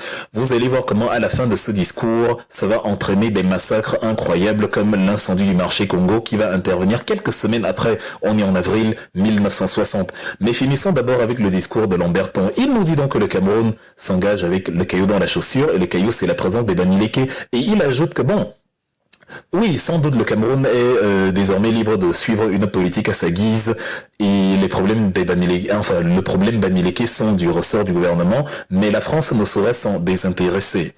Qu'est-ce qu'on apprend de ce que Lamberton nous dit à cet endroit? Il nous dit, il insiste d'abord qu'il y a un problème Bamileke et il dit que bon, je reconnais que c'est le ressort du gouvernement, donc c'est le gouvernement qui va gérer, c'est dit Amadou Eidjo, que mon ami. Toi, tu vas gérer, je te confie la gestion de ce problème Bamileke, la neutralise. En fait, il insiste, il persiste et signe. Et à l'époque, on écoute beaucoup les colons. Amadou Eidjo aime énormément les colons. Il aime le général de Gaulle. Tout s'est parrainé depuis Paris par les cabinets du général de Gaulle. Et donc, Amadou Eidjo, justement, intériorise cette façon de voir qui est plus tard dans la folie enseignée à nos parents, enseignée à une génération avant nous pour orienter justement la détestation, non pas sur le plan politique de la contestation du colon qui est le vrai envahisseur, mais sur le plan tribal de la délégitimation d'un peuple frère, qui est le même peuple que nous, qui a les mêmes souffrances que nous. Et Lamberton ajoute que, mais la France ne saurait s'en désintéresser. Donc Lamberton dit, c'est vrai même que c'est le gouvernement qui doit gérer ça, mais nous, la France, là, on ne va pas lâcher. Vous voyez, ce n'est pas Wilfried Ekanga qui dit, c'est Lamberton qui dit la France ne saurait s'en désintéresser. Donc la France va continuer à vous expliquer que votre problème, c'est les Bamileke. Votre problème, ce n'est pas la France. Votre problème, ce sont les autres. C'est-à-dire, c'est le caillou dans la chaussure dont nous parlons, le fameux caillou bien gênant. C'est justement ces Bamileke là et nous là. Tant que nous serons présents, on ne va pas vous lâcher, on ne va pas lâcher prise à ce niveau. Vous allez comprendre de gré ou de force que votre problème s'appelle les Bamileke. Donc voilà, la France affirme clairement qu'elle ne va pas laisser les révolutionnaires empêcher les soumis de protéger ses intérêts. Les soumis, c'est ceux qui, avec Ahidjo et tous ses réseaux, et avec justement les régions du Cameroun que la France a pu conquérir docilement, voilà, eux ils sont enclins, ils sont plus dociles, ils sont plus enclins à protéger les intérêts de la métropole. Mais la France constate qu'elle a davantage de résistants dans les régions des montagnes. Et elle dit que voilà, nous on va rester là, on va quand même pas lâcher nos intérêts, on ne va pas. C'est ça donc que Mongo Betty écrit dans son livre Mamba sur le Cameroun. Le livre pareil en 72. Dans le livre, Mongo Betty fait comprendre que les Français, justement, sont les véritables pilleurs, les véritables voleurs. Il écrit le livre. Mais vous avez cet imbécile de Ferdinand Oyonnax, et je dis bien imbécile parce que c'est de l'imbécilité. Le ministre de la soi-disant culture qui préfère obéir à la France et signer l'acte d'exil, interdire la diffusion du livre de Mongo Betty au Cameroun. Le livre est déclaré illégal. Mongo Betty est déclaré persona non grata. Il doit fuir le pays. Vous avez donc un Camerounais et Mongo Betty n'est pas Bamileke. Mongo Betty, Alexandre Biyidi Awala, de son vrai nom, il est né à Akometam. C'est un Bantou, c'est un Fang, c'est un Ekang, si vous voulez. Il se fait appeler Mongo Betty, l'enfant des Betty, enfin, il avait plusieurs noms, Esaboto, Mongo Betty, bref, tout ce que vous voulez. Il écrit donc, ouvrez vos yeux. C'est la France qui pille les ressources du pays. Ce n'est pas une question de Bamileke, ce n'est pas une question de tribu, non. Les Camerounais sont spoliés par la France avec la complicité d'une petite clique au pouvoir dirigée par Ahidjo et par son cercle restreint. Voilà le véritable problème du Cameroun. La France dit au gouvernement d'Aïdjo, chassez-nous ce Mongobeti là-bas. Pour que ça ne fasse pas de problème, envoyez-le en France, chez nous, dont on va l'héberger là-bas. Ça fait que nous, on va se présenter comme toujours la patrie des droits de l'homme qui protège les réfugiés, etc., etc. Or, c'est la France qui donne l'ordre, justement, de chasser Mongobeti de son pays, le Cameroun. Mongobeti va passer 30 ans en exil parce qu'on ne voulait pas qu'il mette justement en lumière les véritables voleurs du Cameroun, que sont les Français. Ils voulaient que le discours continue selon lequel ce sont les Bamileke qui vous prennent tout. Si vous faites le ratio entre ce que la France vous prend, et enfin les Bamileke vous prennent tout, ils amènent ça où? C'est les Camerounais, non? Ils sont au Cameroun. C'est-à-dire s'il y a un Camerounais millionnaire, tant mieux, je regarde pas sa tribu. S'il y a un Camerounais millionnaire, et voilà. Quand Gano a gagné hier, est-ce qu'il nous a pris est-ce qu'il nous a pris une autre victoire? Non, il a gagné pour le Cameroun. Si un Bamileke est milliardaire, si un Bamileke prospère quelque part, c'est le Cameroun qui est prospère, tant mieux. Par contre, quand un Français est prospère, c'est pour le compte de la France. Les vrais voleurs sont à Paris. Mongobeti vous écrit ça, lui, il n'est pas Bamileke, hein. Peut-être qu'on lui a dit à l'époque aussi que ce sont les Bamileke qui l'utilisent. Mongobeti écrit dans le livre Mamba, la Mamba signifie le vol. Mamba sur le Cameroun, il dit que voilà, c'est-à-dire les Français sont en train de voler les ressources nationales, ouvrez les yeux, faisons front commun contre la France. Non, c'est lui que Oyono envoie à Paris. Ferdinand Oyono dit que non, ton livre là est illégal au Cameroun. Ferdinand Oyono estime que non, Mongobeti aurait dû dire que c'est les Bamileke le problème. Comment toi, notre frère, tu t'allies avec les Bamileke contre nous? Or, Mongobeti considère que les Bamileke, comme les Bolo, comme les Mundang, comme les Topori, sont des Camerounais et qu'il vaut mieux s'allier avec les Bamileke contre le colon, plutôt que de s'allier avec le colon contre les Bamileke. Une simple question de logique. Lui, on l'amène, on l'envoie en diaspora. On l'envoie en France. Et Jean Lamberton, dans ses discours, continue d'insister sur le problème Bamileke. C'est-à-dire le problème Bamileke. Le problème Bamileke. C'est-à-dire en filigrane, dans tout son message, il désigne les Bamileke comme étant un problème. Donc, voilà. Et c'est-à-dire, c'est comment semer la zizanie en 10 leçons, pourrait-on dire.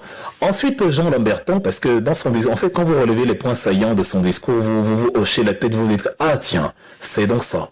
Lamberton poursuit, il nous dit que bon, si l'on tient pour irréversible une évolution des institutions traditionnelles qui sont la chefferie Bamileke, je relis d'abord la partie là, il dit, si l'on tient pour irréversible une évolution, j'ai pris quelques notes sur son discours là pour ne rien oublier de ce qu'il a dit.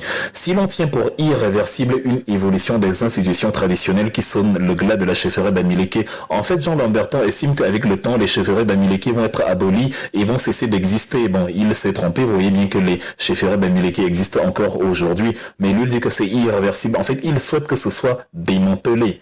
Et vous voyez bien que c'est le socle traditionnel Bamileke qui a également contribué fortement à leur résistance. Et tout à l'heure, je vous parlerai du discours de soutien à Frondi de Maurice Kamto en 92, après la victoire de Frondi aux élections. Vous allez voir comment Maurice Kamto rappelle justement dans son discours prononcé à Bafoussam cet élément-là en disant « Soyez jaloux de vos traditions, conservez-les parce qu'elles font partie de notre patrimoine culturel ». Maurice Kamto sait que c'est les traditions qui ont permis, l'ancrage traditionnel qui a permis de mieux résister à l'envahisseur colonial, et il présente même que c'est une bonne recette pour continuer de résister. Et vous avez des incultes sur TikTok qui vous disent que Kamto, le France-Africain, etc. Quel est ce France-Africain-là qui vous donne la clé de votre résistance? Vous voyez là où l'inculture peut nous mener. Là où des gens qui ne savent rien de leur histoire et qui n'ont rien à dire s'agitent simplement sur TikTok parce qu'ils ont un téléphone entre les mains et qu'ils peuvent ouvrir un panel. Donc Lamberton estime que la chefferie Bamileke va disparaître. Il dit si on tient donc pour irréversible une évolution des institutions traditionnelles qui sonnent le glas de la chefferie Bamileke, voilà. Il faut néanmoins constater la vitalité de certaines sociétés. C'est par leur intermédiaire que se répandent aujourd'hui les mots d'ordre de révolte. Il serait imprudent de l'ignorer pour qui cherche à établir l'ordre et à se concilier les esprits. Lamberton dit donc que c'est par les chefferies que les mots d'ordre de révolte naissent. Il ne dit donc pas, contre qui est orientée la révolte. Est-ce que les Bamileke, dont de cette époque se lèvent et disent que nous n'aimons pas les Mousgoum, nous n'aimons pas les Ewondo, nous n'aimons pas les Eto? Non. toutes les révoltes au Cameroun sont des révoltes souverainistes et indépendantistes contre l'occupant colonial. Le seul chibagnard qui tribalise la question, c'est Jean Lamberton et avec lui l'empire colonial français. C'est le seul qui fait ça. C'est le seul qui martèle dans l'esprit des Camerounais sur une question tribale. Toutes les revendications de l'UPC sont basées sur on veut l'indépendance, on veut la réunification, on veut l'autodétermination, on veut être souverain dans notre paradigme politico-social. Toutes les revendications vont dans ce sens-là.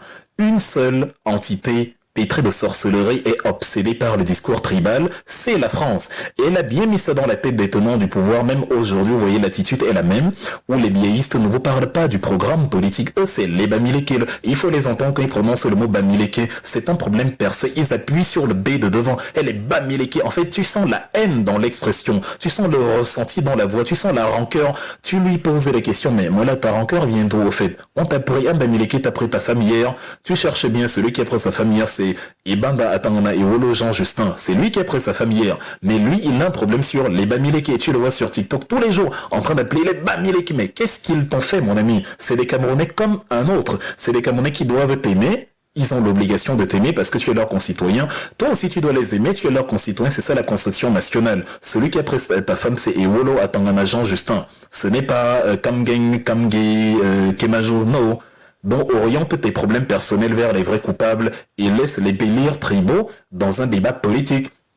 Mais ça vient de la tribalisation à outrance du discours politique par la France dans ces années-là, notamment par le colonel Jean Lamberton, qui croise les doigts pour que les chauffeurs Bamileke disparaissent, donc parce qu'il dit que c'est de là que vient le fief de la contestation, et à ce niveau-là. C'est-à-dire, c'est par les chefferies traditionnelles que les mots d'ordre de révolte, et c'est que quand le chef a parlé chez les Bamileke, je sais pas, supposons aujourd'hui quand Sokoudjou, quand le chef d'une tribu Bamileke a parlé, puisqu'il jouit d'un grand prestige traditionnel, les gens vont suivre ce qu'il dit, et voilà. Et donc Jean Lamberton se rend compte que les canons ne suffisent pas. Il faut progressivement démanteler la résistance Bamileke.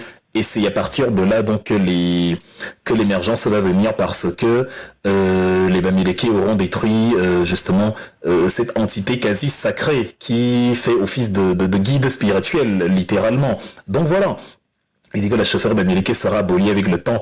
Il indique que c'est ça qui leur pose problème. Et c'est ce que, justement, je vous explique, enfin, c'est ce que je vous explique quand je dis que je vais vous parler plus tard de ce que Maurice Kamto va dire dans son discours en Frondi en 92. C'est des éléments à retenir. Parce que nous avons partagé des panels TikTok avec des imbéciles qui vous ont dit, Kamto le France-africain, il a tout vendu à la France. Je fais dans ce qu'on appelle une expérience de pensée. Imaginez que Kamto a tout vendu à la France, ou Kamto va tout vendre à la France quand il va prendre le pouvoir. Bon, ça c'est le blabla. Maintenant, que nous disent les faits? Les faits nous disent que la France se plaint que les traditions sont son plus grand obstacle. C'est Lamberton qui écrit. Ce n'est pas une vue de l'esprit de c'est Lamberton lui-même qui écrit que les chefferies traditionnelles sont l'obstacle à l'implantation coloniale. Maintenant, Kamto, lui, il dit, c'est aussi écrit dans le discours qu'il adresse à Nidjon Fronzi pour appeler justement les populations à soutenir Nidjon Fronzi en 92, ça a été publié par Le Messager, le journal Le Messager en 92. Donc ça aussi c'est écrit. Kamto dit là-bas que gardez vos chefferies traditionnelles, elles vous ont permis de résister contre l'occupant colonial et c'est un mécanisme important de notre identité culturelle pour justement le rayonnement du Cameroun. C'est ce que Kamto écrit dans le discours de 92 et c'est publié dans Le Messager. Les foutriquets, bon, les frégneux qui viennent vous expliquer que Kamto va vendre le pays à la France et ils se basent sur c'est le kior, c'est le chanvre. Et ils se basent sur quoi? À part leur inculture. Quand on fait l'expérience de penser, on voit qu'elle ne résiste pas à l'épreuve des faits. Et aujourd'hui, on est là pour présenter les faits, et rien que les faits dans un souci d'exactitude.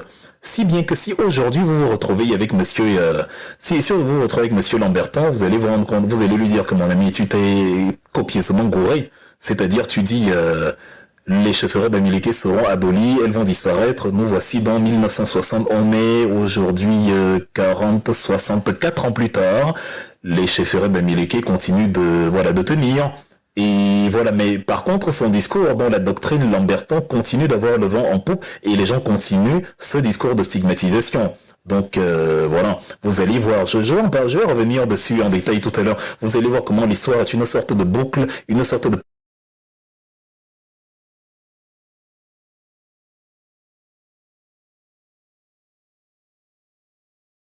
c'est une idéologie de coopération avec tous les pays du monde, mais une idéologie qui refuse la vassalisation.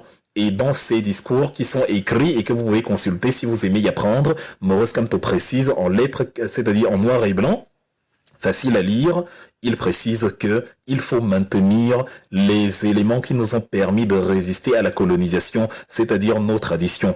Voilà donc, quel est ce France africain là? La France dit, abolissez vos traditions. Maurice Kamto dit, gardez vos traditions. Vous voyez bien que les deux ne disent pas la même chose. Comment je peux être France-africain alors que je demande le contraire de ce que demande la France? Donc l'inculture, malheureusement, après le pas sur TikTok, et vous avez ces gens-là qui, ne connaissant pas l'histoire, s'agitent beaucoup et sont convaincus des imbécilités qu'ils racontent. Donc voilà. Et plus loin, parce que il a dit beaucoup de choses intéressantes dans son fameux discours. Jean Lamberton, le même, quand on vous dit c'est lui, ça part de là, enfin ça part pas de là, ce jour-là, mais il est l'un des éléments les plus célèbres qui ont enseigné aux Camerounais le tribalisme d'État. Ceux qui nous ont rejoints là tout à l'heure, je reprécise ce que j'ai dit au début, le tribalisme du quotidien où quelqu'un dit nous les doigts là, nous les machins, ça c'est les chambreries du quotidien, le chambrage quotidien, qui ne vous empêche pas de dans la chambre, ça c'est clair, ou de manger le poisson braisé ensemble, ou de boire le matango. Par contre, le tribalisme d'État, lui, il est voulu, il est fabriqué par l'élite au pouvoir qui, se sentant menacé par Maurice Kamto, oublie que Maurice Kamto a un programme politique qui va profiter à tout le monde et oriente et appelle justement les Camerounais aussi à orienter leur discours sur le prisme Bamileke et donc le tribalisme d'État en 2024, ça c'est factuel, et orienté sur les Bamileke. Et donc, Monsieur Jean Lamberton, dans sa longue tirade de mars 1960, peu avant l'incendie du marché Congo, qui est d'ailleurs l'une des résultantes de ce discours totalement raciste, totalement haineux que je suis en train de vous évoquer, dont je suis en train de vous évoquer les grandes lignes. Il dit, pour desserrer le carcan des traditions et pour manger à sa faim, le Bamileke se laisse aisément séduire par les promesses de la ville. Douala surtout l'attire, il ne s'y sent pas dépaysé, le quartier sordide et malfamé de Niobel est une succursale du pays natal. Presque toutes les chefferies y entretiennent un représentant du FON et une filiale de leur société. Mamma mia.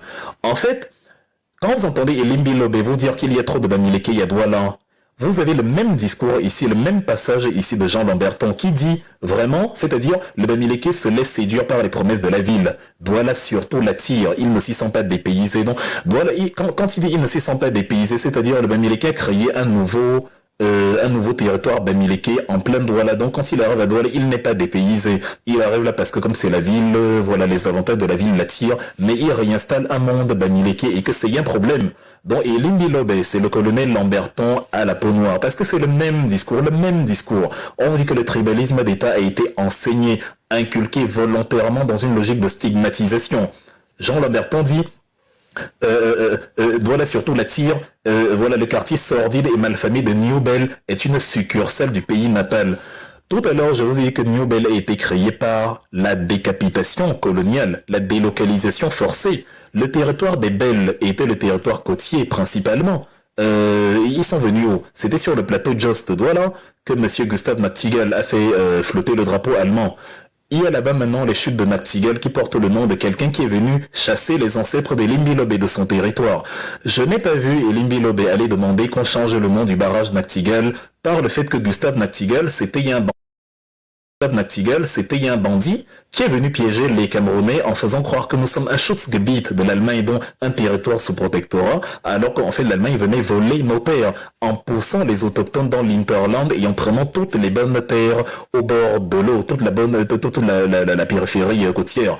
Donc, et Jean Lamberton, lui, il continue et il dit que voilà, regardez le quartier de Niobel, c'est une succursale du pays natal. Il ne dit pas que nous sommes les premiers, nous les colons, nous les Européens, à avoir chassé et avoir même créé le Niobel. Là, nous sommes les premiers à avoir chassé les autochtones de là où ils se trouvaient et que c'est nous, le problème, que c'est nous, le caillou dans la chaussure. Vous voyez, il continue vertement, il exhorte les ressortissants d'autres tribus à chasser les Bamileke de leur territoire, à chasser les Bamileke et à, entretenir l'idée selon laquelle le principal problème du Cameroun serait un problème Bamileke. Donc voilà. il dit presque toutes les chauffeuries y entretiennent un représentant du fun et une filiale de leur société. Dans lui, la diversité ethnique des Camerounais est un problème. Il faut que les Bamileke restent à l'ouest. Il ne faut pas qu'ils viennent à Douala et créent leur succursale. Lui, il est européen. Mais lui, ça le dérange qu'il y ait un melting pot culturel entre les Camerounais. Il dit aux Bamileke, allez faire ça chez vous, à l'ouest. Et vous retrouvez le même discours à Ibolova, le même discours à Saint-Mélima, le même discours à Konolinga, le même discours partout dans le fief de Paul Biya, le même discours colonial. Vous, si quelqu'un doute donc encore que le tribalisme d'État est une haine apprise, une haine enseignée, une intention malveillante fabriquée de toutes pièces par le colon, voilà les éléments factuels que je suis en train de vous présenter. C'est-à-dire, oh là là. Donc voilà, c'est pour ça qu'on vous dit, voilà là où se trouvent les vrais problèmes. Voilà là où se trouvent les vrais problèmes. Voilà là où se trouvent les vrais problèmes. Et l'avantage, enfin, la perfidie dedans, c'est que ce n'est pas un discours oral, c'est un discours écrit. C'est un discours qui va faire tache d'huile dans l'esprit justement de ceux qui vont rester là et ils vont se le transmettre parce que quand le blanc parle, le blanc est l'unité de mesure de la vérité. Quand il parle, il a raison. Donc le gouvernement va enseigner cela à ses administrés, les administrés vont enseigner cela aux parents qui vont enseigner cela à leurs enfants et ainsi de suite et ainsi de suite. C'est le blanc qui a dit. Donc voilà. Et c'est comme ça qu'une haine se propage par-delà les décennies, par-delà les générations. Par contre, la véritable histoire, on ne leur dit pas. C'est-à-dire, on ne leur dit pas la véritable histoire de, comment dire, du vol par l'entremise de la puissance coloniale. Ça, on ne leur dit pas à quel point, justement, c'est le colon qui est au prix. On leur ferme les yeux dedans, on leur dit, le colon vous apporte de belles choses, les écoles, les routes, la langue française, regardez, vous êtes développé. Par contre, les Bamileke vous arrachent tout. Et ce n'est pas fini, hein. Ce cher Lamberton va beaucoup plus loin. Il parle des emplois également. Il dit un truc du genre, on peut avancer que les Bamileke résidant à Douala y occupent 70% des professions libérales exercées par les Africains. Donc, il dit que les Bamileke occupent 70% des emplois. Donc, si vous avez un problème pénurie d'emploi ou je ne sais quoi, sachez que ce sont les Bamileke. Ils occupent 70% des emplois. Tout à l'heure, il a dit que c'était une minorité ethnique au tout début de son discours. Il dit, c'est une minorité ethnique, les Bamileke. Mais plus tard, il vous dit que non. Les Bamileke occupent 70% des emplois, des professions libérales. Il dit, ça comprend les médecins, les avocats, les journalistes, les comptables, les employés de bureau. C'est-à-dire, il pousse même la bêtise jusqu'à dire que les Bamileke occupent 80% des emplois de fonctionnaires appointés par le gouvernement. 80% de toute l'histoire du Cameroun. Les Bamileke n'ont jamais occupé ne serait-ce que la moitié des emplois appointés de la fonction publique appointée par le gouvernement. C'est-à-dire, c'est tellement grotesque, c'est tellement absurde, c'est tellement faux. Et il le dit tranquillement, il est tranquille, c'est-à-dire, il le dit, il est très à l'aise quand il dit ça. Comme ça, les gens l'écoutent et les gens se disent que, ah, c'est vrai, donc ils nous prennent tout. Et quand vous voyez dans le discours d'Elimbi Lobé aujourd'hui, c'est la continuité, il va vous dire, depuis les indépendances, les Bamileke sont ici à Douala, ils occupent tous les emplois. Regardez d'abord, dans les années 50, ils sont venus ici, ils occupaient déjà 80% des emplois. C'est ce que des frégneux comme Elimbi Lobé vont vous chanter. Ils vont nourrir ce discours. Ils vont le poursuivre jusqu'à aujourd'hui et vont dire que oui, c'est ça. Je relis ce que Lamberton dit. Comme ça, vous allez comprendre l'histoire de votre pays. Vous allez voir que la sorcellerie ne vient pas de loin. Il dit, on peut avancer que les Bamileke résidant à Douala y occupent 70% des professions libérales exercées par les Africains, en y comprenant les médecins, dont 70% des médecins, c'est les Bamileke selon Jean Lamberton. 70% des avocats, c'est les Bamileke. 70% des journalistes, des comptables, des employés de bureau, même les emplois de fonctionnaires appointés par le gouvernement, les Bamileke sont dedans à 80%. Voilà le construit colonial, voilà les racines du tribalisme d'État qui gangrène votre pays, le Cameroun, à l'heure actuelle. Même le dernier des crétins, même si tu es de mauvaise foi, tu ne vas jamais dire que les Bamileke occupent 80% dans la fonction publique, c'est plutôt le contraire. Mon Dieu! Donc il dit, on compte 60% de Bamileke parmi les commerçants africains, 80% parmi les artisans, 40% parmi les ouvriers, 12% parmi les domestiques. À un moment donné, vous avez envie de demander à Lamberton que, mais finalement, il y a combien de Bamileke au final? Parce que tu dis c'est une minorité ethnique, mais toi tu les vois finalement partout. Ils sont 80% ici, 90% là-bas, 200% là-bas, mais c'est-à-dire comment c'est possible? Donc, à un moment donné, vous voyez, il y a un souci de cohérence. Il y a un souci de cohérence simplement parce qu'il fallait maintenir un construit orienté contre une ethnie, tout simplement. C'est-à-dire, rassure-toi. Enfin, c'est incroyable. C'est-à-dire, voilà. Donc, voilà, 70% des professions libérales, 80% des emplois de la fonction publique, etc., etc. Je me suis écorché la voix à faire du Limbi Lobé tout à l'heure. Ils doivent rester à l'ouest. Donc voilà. Il va alimenter l'idée, cette fameuse idée-là selon laquelle ils nous prennent tous nos emplois. Ils nous prennent tous nos emplois. Au début, ils sont une minorité, mais après, tu les vois partout. Comment c'est possible? Il faut que Lamberton nous explique. Je sais pas, comme il est même déjà mort là.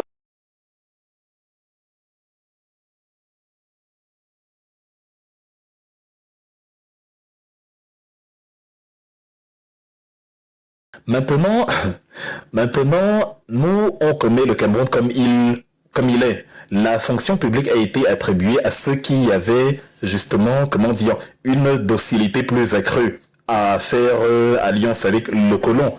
Donc, je ne comprends pas et je pense que je suis le seul à ne pas comprendre comment notre cher colonel lui voit là-bas qu'il y avait 80% de Bamileke. C'est-à-dire les Bamileke ont le pouvoir politique et le pouvoir économique. Mais comment ça se fait que les Bamileke se fassent alors massacrer alors que c'est eux qui ont le pouvoir politique et économique?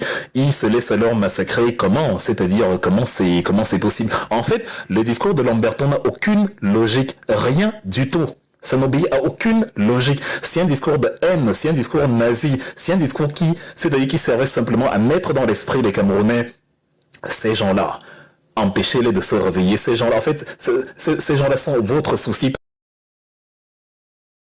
Ces gens-là sont votre souci parce qu'à un moment donné, ils allaient dire à leurs frères que mais regardez, les vrais voleurs, c'est les colons, dont faisons alliance contre eux, et voilà, et voilà, et voilà. Donc, la seule visée du discours de Jean Lamberton, c'est empêcher la réunion de tous les Camerounais. C'est la France qui a instauré le tribalisme d'État au Cameroun. C'est un fait. C'est-à-dire, c'est un fait. À l'époque où la vérité sonnait blanche, quand le blanc parlait, il disait la vérité. Donc, si le blanc disait ta mère est une sorcière, tu acceptais que ta mère est une sorcière et tu commençais à détester sa mère. Écoutez ce que Lamberton nous dit plus loin. Lamberton nous dit, Oumniobé était de race Bassa. Ben, il était déjà de race, c'est la race, mon Dieu. Et Moumier était un Bamileke. Dites-moi en commentaire, Félix Moumier était Bamon? Non. Est-ce que vous savez que dans les textes de Jean Lamberton, Félix Moumier était un Bamileke? Tous ceux qui contestent, tous ceux qui contestent, tous ceux qui contestent la politique coloniale sont soudain Bamileke. C'est un peu comme aujourd'hui quand vous demandez quand vous dénoncez, comment dire, le marasme de la gouvernance de Paul Biya, vous devenez Bamileke. C'est-à-dire, vous devenez Bamileke. C'est ce que Lamberton nous dit dans ses écrits. Momier le Bamoun est Bamileke. Il dit bien, Oumniobé était de race Bassa, Momier est un Bamileke. Il dit ça, ils vont assassiner Momier la même année, hein. Le 3 novembre 60, Momier va mourir. Le discours de Jean Lamberton, c'est en mars. Momier le Bamileke, il faut l'éliminer. Donc, c'est-à-dire, quand il y a la possibilité, bon, peut-être que Bamoun, d'une certaine façon, c'est Bamileke, mais je pense que les Bamoun aujourd'hui veulent bien qu'on dise qu'ils sont Bamoun. C'est, voilà, la précision en vaut la peine. Quand Lamberton disait c'est des Bamileke, il sait pourquoi il le dit, il sait là où il oriente justement son discours. Donc, c'est un discours très intéressant en fait. C'est-à-dire, donc, Oumniobé était de race Bassa, Momier est un Bamileke. Bon, mais comme je dis, admettons que les Bamoun sont des Bamileke, allons quelque part sur ce terrain-là. Il est quand même clair que il fait exactement comme tous les sorciers de TikTok, notre cher Lamberton. Dès que tu dénonces, je vous rappelle qu'une personne qui se réclame suprémaciste boulot m'a dit il y a 3 jours que j'étais un Bamileke et que c'est pour ça que depuis je dis que Paul Biya, si tu es mort, rentre dans ton pays parce que à mes yeux tu es même mort de toute façon, tu es invalide depuis au moins 4 ans et demi. Tu arrives à Washington, tu ne sais pas où tu te trouves. Elle a estimé que comme je dénonce justement le marasme et la léthargie, le cadavérisme de Paul Biya, c'est que je suis Bamileke. En fait, quand tu dénonces l'injustice, tu es Bamileke. Quand tu dénonces le mépris de la Constitution, tu es Bamileke. Quand tu fustiges ce qui ne va pas, tu es Bamileke. Regardez à chaque fois comment les attitudes des Camerounais d'aujourd'hui s'alignent en parfaite harmonie avec les affirmations de Lamberton à l'époque, que ce soit sur le fait que les Bamileke envahissent Douala, c'est ce qu'il dit, c'est ce qu'Elimbi Lobé dit, que ce soit sur le fait que les Bamileke prennent tous les emplois du pays, c'est ce qu'il dit. C'est ce qu'Elimbi Lobé dit également, que ce soit sur le fait que dès que tu dénonces quelque chose, tu es Bamileke, c'est ce que tout le monde dit aujourd'hui contre nous, c'est aussi ce que Jean Lamberton dit, et voilà, Mounier aurait quand même aimé qu'on précise que bon, il est Bamoun, même si on veut entendre que les Bamouns sont des Bamileke, le fait que Monsieur Lamberton appuie dessus, alors que les Bamouns, quand vous les interrogez aujourd'hui, aiment bien qu'on insiste sur leurs différences, c'est parce qu'il veut mettre dans la tête des Camerounais que les Bamileke, le problème des Camerounais, le problème du Cameroun, c'est un problème Bamileke. C'est comme ça. Donc voilà. Maintenant, dans la lignée de ces mensonges, il ajoute, et je vais vous parler de ça aussi dans un instant, il parle des massacres de 1955, parce qu'il y a eu un soulèvement 5 ans plus tôt, en 1955. Et Lamberton écrit, en 1955, le soulèvement qui a envasé le sud du Cameroun fut décidé par la fraction Bamileke de l'UPC, contre l'avis de son secrétaire, le Bassa Oumniobé. En fait, je ne sais pas si vous réalisez, il y a moi, je suis même gêné quand je lis tout ça là. Lamberton, lui, il ne voit pas les luttes de résistance. Chaque fois où il a l'occasion de mettre la tribu, il met la tribu. Déjà, il ment. Vous connaissez le discours de Oumniobé qui dit qu'il ne veut pas l'indépendance tout de suite, il veut la réunification, et après on va aller vers l'indépendance. Mais Lamberton dit que non. Ce qui veut, c'est d'ailleurs Lamberton dit que je mélange même les pinceaux. Prenons les choses pas à pas d'abord sur le plan de la tribu. Il dit les massacres de 50, en tout cas le soulèvement qui a embrasé le Cameroun fut décidé par la fraction Bamileke de l'UPC contre l'avis de son secrétaire, le Bassa Oumniobé. Avant d'aller sur les tribus en elles-mêmes, je vous rappelle qu'en 1955, il y a un décret qui est sorti, c'était le 13 juillet 1955, un mandat d'arrêt qui est sorti contre Ruben Oumniobé pour l'arrêter. C'est à ce moment-là que Ruben Oumniobé gagne le maquis, en juillet 1955. Où il s'en va retrouver son héros à Boumniebel notamment. Comment Jean Lamberton nous dit que ce sont les Bamileke qui ont décidé du soulèvement et que Oumniobé n'était même pas d'accord, mais on met quand même un mandat d'arrêt contre Oumniobé. Comment c'est possible? Vous voyez, il dit bien, c'est les Bamileke qui ont dit à Oumniobé de se soulever. Oumniobé, lui, n'était pas d'accord, et que ce sont les Bamileke qui ont obligé le soulèvement, pendant que Oumniobé ne voulait pas.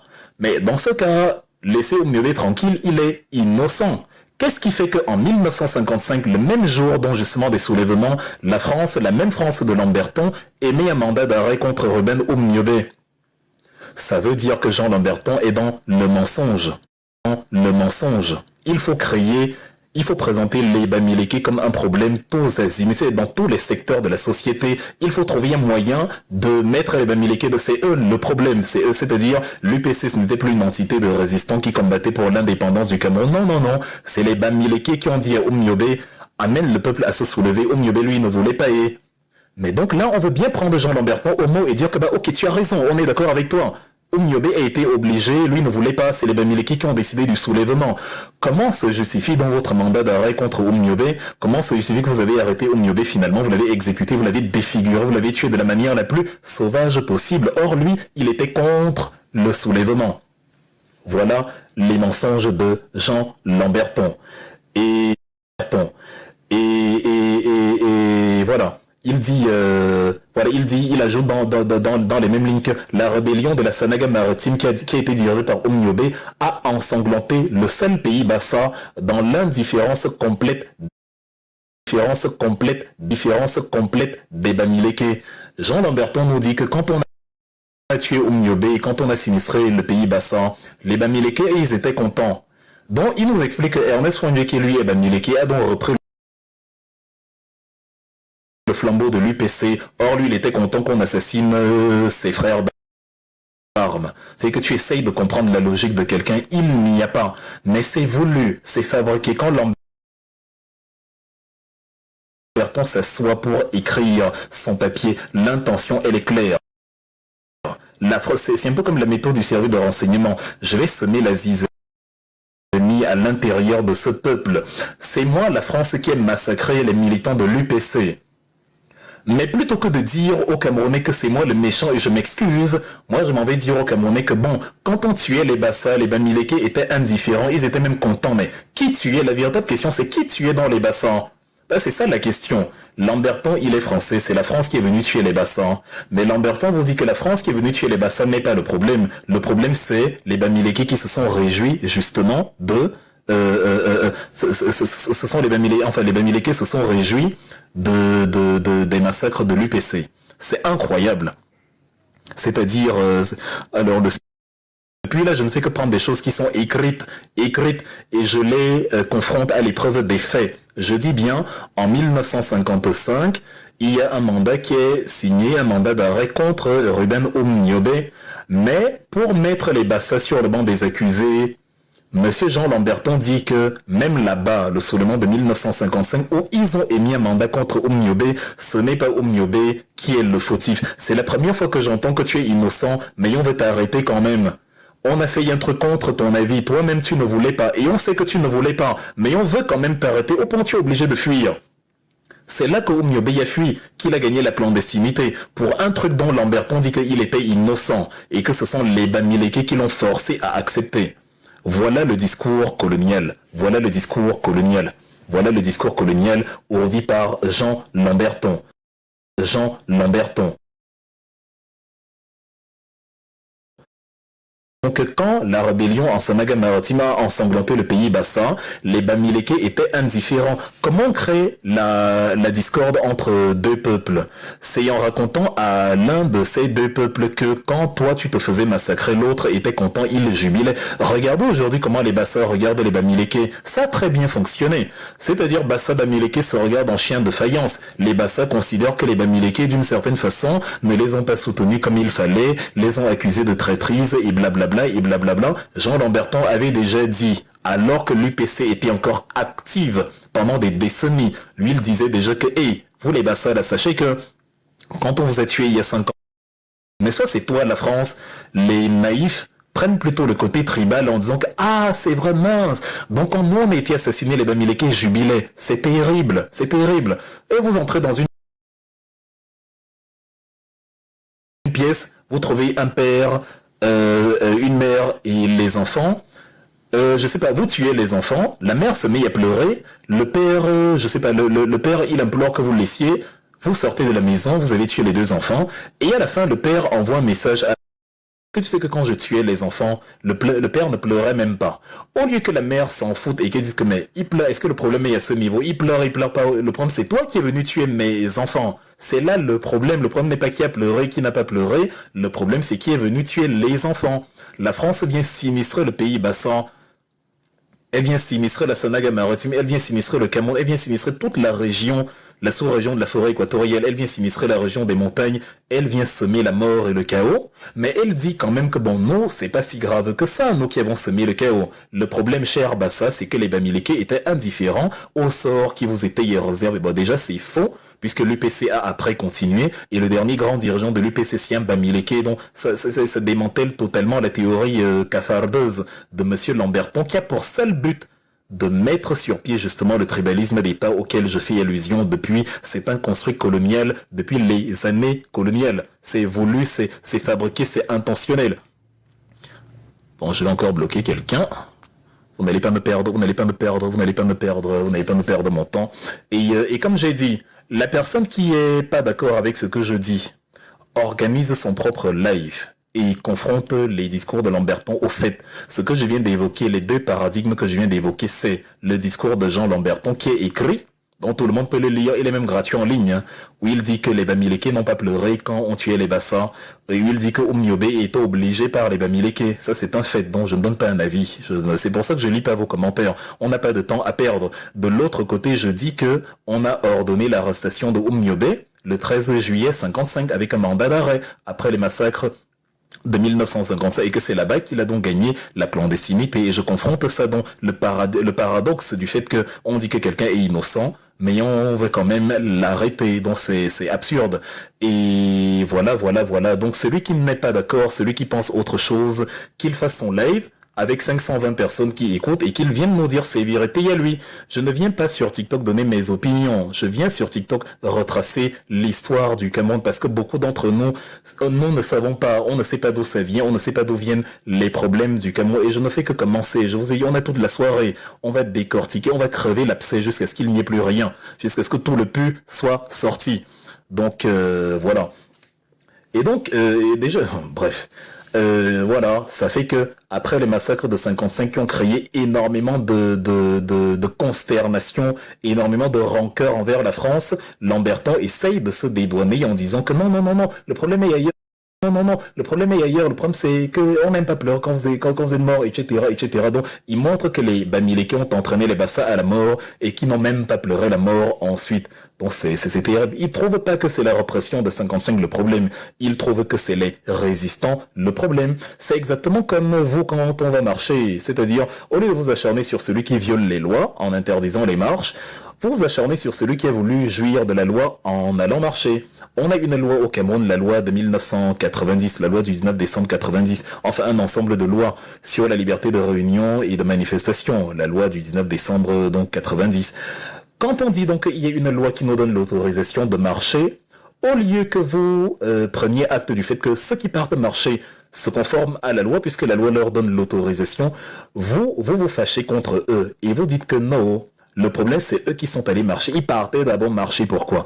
Vous ne voyez pas que le problème, c'est ceux qui les ont arrêtés, mis en prison parce qu'ils sont allés marcher. C'est insensé. Ils sont allés marcher parce qu'ils en ont le droit. Parce qu'ils en ont le droit. C'est ceux qui les ont réprimés qui n'avaient pas le droit de les réprimer. Donc, si vous voulez ouvrir la bouche, indignez-vous plutôt contre ceux qui ont maltraité, emprisonné, torturé les marcheurs, et non contre les marcheurs eux-mêmes. Et c'est ça la doctrine Lamberton. Lamberton vous dit que le problème, ce n'est pas ceux qui ont massacré en 55. La doctrine, c'est ceux qui ont revendiqué l'indépendance en 55. Et la doctrine, c'est que quand on a même tué, les gens n'ont pas pleuré. Donc on vient, on tue ta femme. Et après, celui qui a tué ta femme dit que, oh, toi, tu es méchant, tu es sanguinaire. Comment tu ta femme, tu ne pleures pas? Mais c'est lui qui a tué ta femme, hein. Donc voilà le tribalisme d'État auquel il fait allusion. C'est-à-dire, on vous a appris à détester, mais vraiment la victime et à aimer le bourreau comme de grands enfants. C'est que comme de grands enfants. Comme de grands enfants. Et là où je voulais en venir donc tout à l'heure sur Monsieur Oumniobé, c'est que dans les mensonges de Jean Lamberton, Lamberton dit que en ce qui concerne les Bassa, les revendications, c'était l'indépendance. Et en ce qui concerne les Bamileke, les revendications, c'était la réunification. Dont Lamberton dit que les Bami et les Bassa ne voulaient même pas la même chose, qu'ils n'avaient aucune raison de s'allier. Or, vous voyez bien comment Oumniobé, dans tous ses discours, dit que il veut d'abord la réunification avant l'indépendance. Oumniobé et Bassa, il dit qu'il veut la réunification avant l'indépendance. Jean Lamberton écrit que les Bamileke ne voulaient pas la réunification, ils voulaient juste l'indépendance, et que c'est les Bamileke qui voulaient la réunification.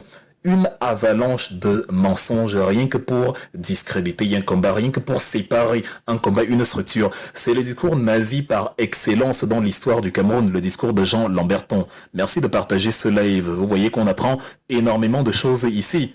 Entre ce que Lamberton écrit et les faits, tout est faux. C'est-à-dire que tout est faux, c'est un menteur compulsif. Compulsif.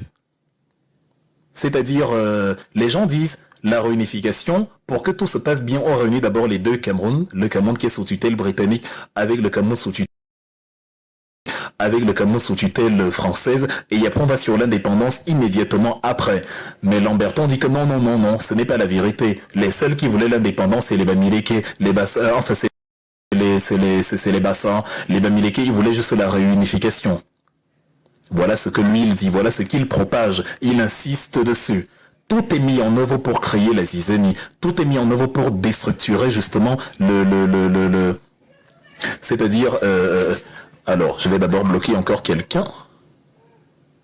Et il y a des commentaires, je ne lis pas vos commentaires, enfin, ou quand je les lis, je n'y réponds pas. Je ne vais pas vous faire le plaisir d'écouter ce live et de profiter de l'interaction avec les gens. Donc, Monsieur Lamberton vous dit donc cela, que les revendications n'étaient pas les mêmes, que les revendications étaient différentes en fonction de la tribu, en fonction de la tribu, en fonction de la tribu. Tout est tribalisé dans son discours. Pour plus d'approfondissement, je vous exhorte à aller lire sur Internet discours de Jean Lamberton.